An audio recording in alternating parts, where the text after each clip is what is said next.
कहानी की शुरुआत होती है 1920 से, जहाँ पर हम जयदेव वर्मा नाम के एक फेमस पोइट को देखते हैं और हम देखते हैं कि जयदेव काफी दुखी थे क्योंकि वो स्मृति नाम की एक लड़की से प्यार करते थे और स्मृति से जयदेव कभी मिले नहीं थे। बस लेटर्स के जरिए ही उन दोनों की बातें होती थी और स्मृति जयदेव की बहुत बड़ी फैन थी और धीरे धीरे वो दोनों एक दूसरे से प्यार करने लगते हैं। लेकिन अब जयदेव को एक चिट्ठी के जरिए ये पता चला था कि एक एक्सीडेंट में स्मृति की मौत हो गई है और इस बात से जयदेव को बहुत बड़ा धक्का लगता है। वो कभी स्मृति से मिले भी नहीं थे, लेकिन स्मृति के मौत से उनकी जिंदगी अधूरी बन चुकी थी और जयदेव के साथ सिर्फ उनकी छोटी बहन करुणा थी और वो अपने बड़े भाई की इस हालत से काफी दुखी थी और वो चाहती थी कि जयदेव जल्द से जल्द इस दुख से बाहर आए। दूसरी तरफ हम एक लड़की को देखते हैं जो कि काफी डरी हुई थी और हड़बड़ी में एक जगह पर जा रही थी और रात को जंगल में उसकी गाड़ी खराब हो जाती है और वो जंगल में काफी डरावनी आवाजें सुनती है और उसके साथ कुछ अजीब होता है। और एक दिन लेक के पास जयदेव को यही लड़की मिलती है और ये लड़की बेहोश थी। इसके बाद जयदेव इस लड़की को अपने घर लेकर आता है और होश में आने के बाद वो लड़की कहती है कि उसे कुछ याद नहीं है और अब इसके साथ क्या किया जाए ये किसी को समझ में नहीं आ रहा था। इसीलिए इस लड़की को इसी घर में रखने का फैसला होता है और जयदेव इस लड़की का नाम रखता है संगीता। लेकिन ये देखा जाता है कि संगीता को जयदेव की सारी पोएम्स याद है और इन्हीं पोएम्स के जरिए ही जयदेव और संगीता एक दूसरे के करीब आते हैं और वो दोनों ही ये महसूस करते थे कि उन दोनों के बीच कोई कनेक्शन है। दूसरी तरफ जयदेव की बहन करुणा संगीता का यहाँ पर रहना पसंद नहीं करती और वो चाहती थी कि जल्द से जल्द वो यहाँ से चली जाए। लेकिन जयदेव ऐसे ही एक लड़की को अकेला नहीं छोड़ सकता था जिसकी खुद की याददाश्त भी नहीं है। दूसरी तरफ हम देखते हैं कि जयदेव जिस जगह पर रहते थे वहाँ के कब्रिस्तान में रहने वाले एक आदमी इन लोगों को बार बार ये वार्निंग दे रहे थे कि इस लड़की के ऊपर एक बहुत ही खतरनाक स्पिरिट का साया है, लेकिन कोई भी इनकी बात नहीं सुनता। और हम संगीता को भी देखते हैं जिसकी हालत भी काफी बुरी थी और वो हमेशा डरी डरी से रहती थी और उसके साथ कुछ अजीब था। कभी भी वो कीलों की उल्टी करती थी और कभी भी वो अपने रूम में और आसपास किसी परछाई को देखती थी और बार बार वो जयदेव को कुछ बताना चाहती थी, लेकिन वो अपनी मन की बात उसे नहीं कह पाती। इसके बाद जयदेव संगीता को एक अच्छे डॉक्टर के पास लेकर जाता है, लेकिन इसी दौरान एक दिन संगीता रात को कब्रिस्तान जाती है और वहीं पर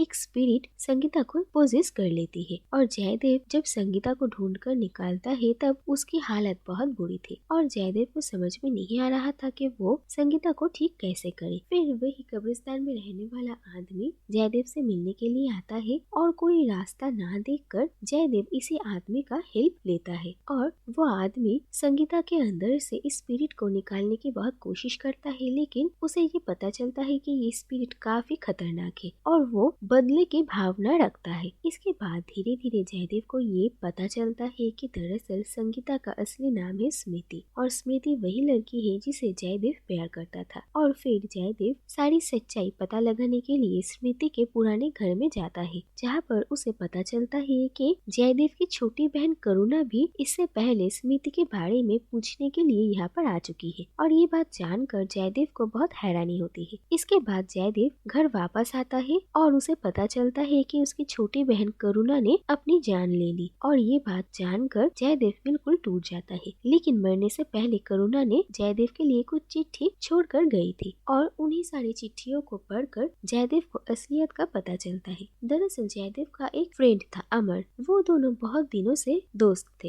लेकिन अमर जयदेव की इस सक्सेस को और उसकी इतनी परफेक्ट लाइफ को देखकर हमेशा ऐसे ही जलता था और वो किसी तरीके से जयदेव को नीचे दिखाना चाहता था और उसे बर्बाद करना चाहता था। लेकिन जयदेव को अमर के दिल में क्या है इसका कोई अंदाजा नहीं था। इसके बाद एक दिन अमर जयदेव के घर घूमने के लिए आता है और वहीं पर करुणा के साथ उसकी मुलाकात होती है और वो दोनों एक दूसरे को पसंद करने लगते हैं। फिर वो दोनों एक दूसरे के बहुत करीब आते हैं और करुणा जब अमर से शादी की बात करती है तो अमर उसे ठुकरा देता है, जिस बात से करुणा बिल्कुल टूट जाती जाती है और फिर अमर को जयदेव से ही ये पता चलता है कि जयदेव स्मृति नाम की एक लड़की से प्यार करता है और स्मृति और जयदेव दोनों ही एक दूसरे को लेटर्स लिखते थे और स्मृति जयदेव की पोएम्स की बहुत बड़ी फैन है और जयदेव बहुत जल्द स्मृति से मिलने वाला है। और ये सारी बातें सुनकर अमर को बहुत गुस्सा आता है और उसे लगता है कि यही मौका है जयदेव को बर्बाद करने का। इसके बाद अमर जल्द से जल्द यहाँ से निकलने वाला था और करुणा को अमर पर शक हो जाता है और वो अमर को कन्फ्रंट करती है, लेकिन अमर करुणा को ये कहकर धमकाता है कि उन लोगों के बीच जो भी रिश्ता था ये अगर दुनिया के सामने आ जाएगा तो करुणा किसी को मुंह नहीं दिखा सकती, इसीलिए करुणा डर के चुप हो जाती है। इसके बाद हम देखते हैं कि अमर स्मृति से मिलने के लिए आता है और वो खुद को जयदेव कहकर इंट्रोड्यूस करता है और स्मृति जयदेव से मिलकर बहुत खुश होती है। और इसके बाद अमर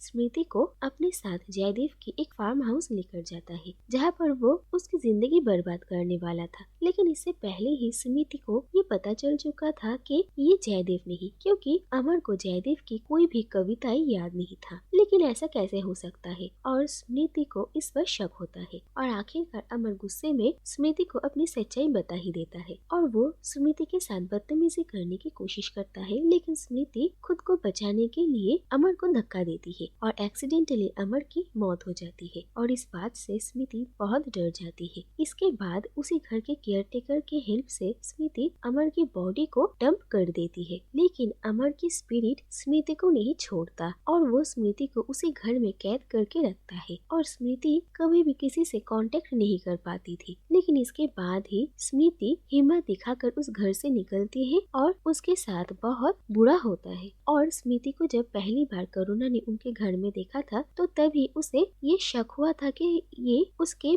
भाई जयदेव की ही स्मृति है, क्योंकि स्मृति के हाथ में एक कंगन था और ये कंगन करुणा का ही है और करुणा ने ही ये कंगन अमर को दिया था और अमर ने स्मृति को दिया था। इसीलिए करुणा चाहती थी कि स्मृति यहाँ से जल्द दूर चली जाए, नहीं तो ये उसके लिए अच्छा नहीं होगा। और सारी सच्चाई जानने के बाद जयदेव ये तय करता है कि वो स्मृति को अमर के स्पिरिट से आजाद करवा कर ही रहेगा और इसके लिए उसे जो कुछ भी करना पड़ेगा वो करेगा। और फिर वो आदमी जयदेव को कहता है कि दरअसल उन लोगों को जल्द से जल्द अमर की बॉडी ढूंढनी पड़ेगी और अमर की बॉडी को उन्हें स्मृति के कांटेक्ट में लाना पड़ेगा, जिससे कि अमर की स्पिरिट स्मृति की बॉडी से निकलकर अपने बॉडी में ट्रांसफर हो जाएगा और फिर अगर वो लोग अमर की बॉडी को जला देंगे तो अमर इस जन्म और मृत्यु के चक्र से बाहर निकल जाएगा और उसकी आत्मा को मोक्ष मिल जाएगा, जिसके बाद स्मृति ठीक हो सकती है। और जयदेव ऐसा ही करने का फैसला करता है। फिर वो लोग स्मृति को लेकर जयदेव के उसी फार्म हाउस जाते हैं जहाँ पर अमर की बॉडी है,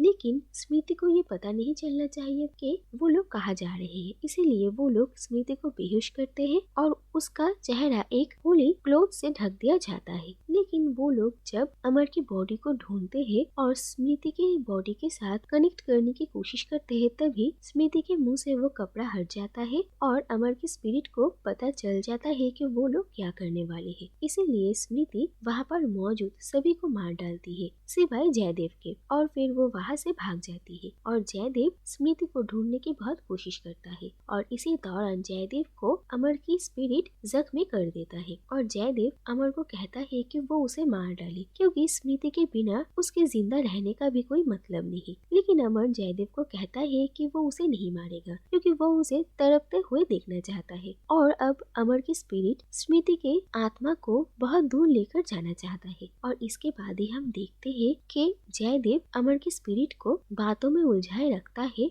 और अचानक से एक रस्सी काटता है, जिससे कि ऊपर से अमर की बॉडी स्मृति के ऊपर गिरती है और हम देखते हैं कि अमर की स्पिरिट अमर की बॉडी में ही चली आती है। लेकिन ये स्पिरिट इतनी जिद्दी थी कि वो स्मृति को छोड़ना ही नहीं चाहती थी, इसीलिए वो अमर की बॉडी को ही जलाने की कोशिश करता है, जिससे कि ये किस्सा यहीं पर ही खत्म हो जाए। लेकिन जयदेव उसे रोकता है और अमर की स्पिरिट अमर की बॉडी में रहने के दौरान ही जयदेव उस बॉडी को आग लगा देता है, जिससे कि अमर की स्पिरिट को मुक्ति मिल जाती है और स्मृति आजाद हो जाती है। और इसके बाद हम देखते हैं कि कुछ वक्त बीत चुका था और हम देखते देखते हैं कि स्मृति अब बिल्कुल ठीक है और जयदेव और स्मृति दोनों ने शादी कर ली थी और वो दोनों एक साथ जयदेव की कविताएं पढ़ते हैं और वो दोनों अब एक दूसरे के साथ खुश थे और अपनी जिंदगी में आगे बढ़ते हैं। और इसी के साथ ये कहानी यहीं पर ही खत्म हो जाती है।